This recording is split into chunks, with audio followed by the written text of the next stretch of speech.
Subcommittee, the Senate Special Committee on Investigations Subcommittee. And Chairman Cowsert, in the last full committee meeting, you formed a subcommittee to essentially allow the work of the three of us, you, myself, Senator Hatchett, and then Leader Jones, who's not here at the moment, to look into the issue and the questions surrounding Fani Willis, District Attorney of Fulton County, and her prosecution for election interference of President Trump and a number of other people from around the country. And the first work that we did as this subcommittee was to subpoena Nathan Wade, former special prosecutor, special district attorney, I should say, for D.A. Willis, and Jeff DeSantis, who is the internal deputy district attorney overseeing media relations and a number of other things in her office. We have issued those subpoenas. I will show those on the screen. And I'll walk through a timeline, let everybody know where we stand today. Those subpoenas were issued, as you can see in the timeline here, on February 2nd.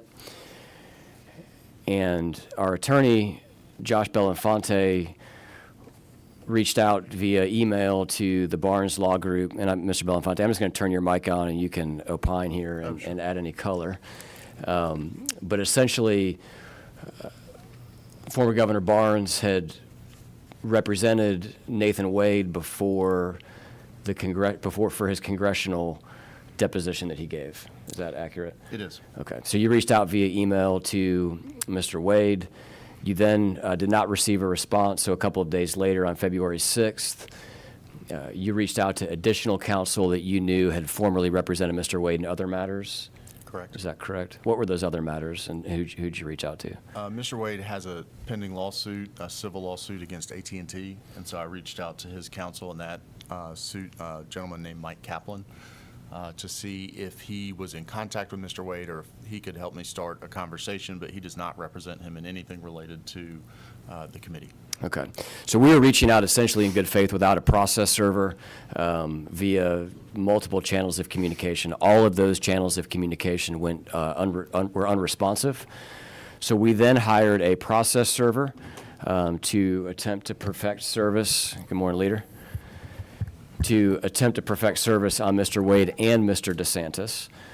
We were able to serve Mr. Wade on February 10th. We made a second attempt to serve Mr. DeSantis. The first attempt for Mr. DeSantis, we were told he was not in his office.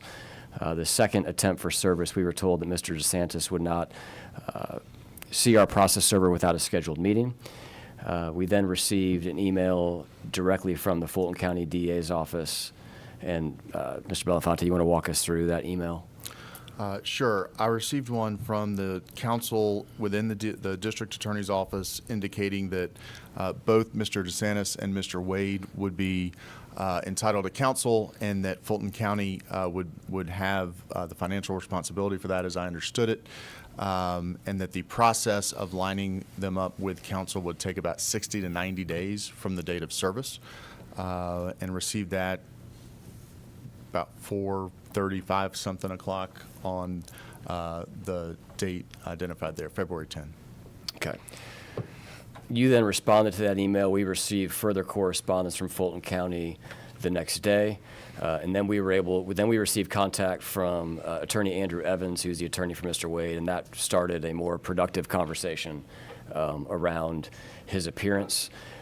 They stated that he would not be able to appear today, Mr. Wade, and then we began a dialogue, which we'll get into in a second, around essentially when Mr. Wade will appear. And there's been some ongoing conversation between you and Mr. Evans specific to Mr. Wade. Where do we stand on Mr. DeSantis? Mr. DeSantis, I'm anticipating hearing from Governor Barnes or someone in his office. He will be representing Mr. DeSantis before the committee. And I know that that should be coming in probably today. Okay. So we are essentially looking to have them appear and comply with our subpoena without having to go to court to force our subpoena, as we did with D.A. Willis.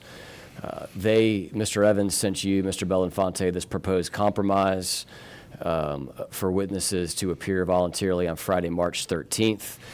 I will go ahead and state that that's around day 31 of the Senate session. So that's not a date that's acceptable to the committee. We will respond with some alternative dates that are sooner than then, that are on either committee days or scheduled off days for the General Assembly.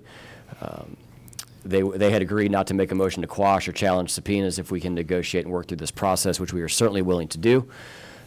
They have asked the witnesses be represented by legal counsel. Obviously, the committee is fine with that. That's the way that we proceeded with D.A. Willis when she appeared.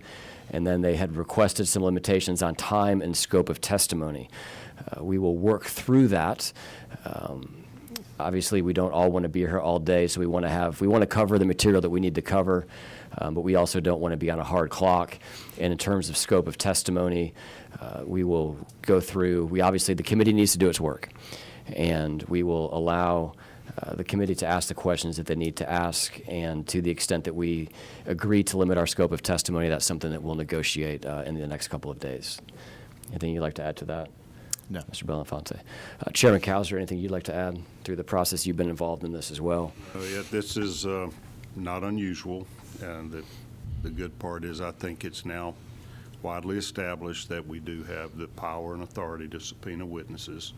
We have always been willing to work with witnesses and their counsel to schedule these things at convenient times, mutually convenient times, and I don't think it's unusual. I'm glad that they're served, acknowledge service of the subpoenas, and they acknowledge that they are binding and that they will honor those subpoenas. So we'll work with them. Of course, that'll be up to you on your scheduling, but I agree.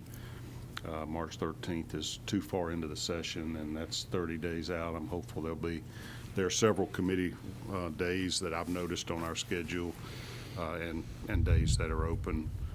You know, I think Friday the 27th, Monday the 2nd, Thursday the 5th, there are lots of days coming up, and hopefully they'll cooperate and make those days work, and we'll have them here and proceed with the work of your subcommittee.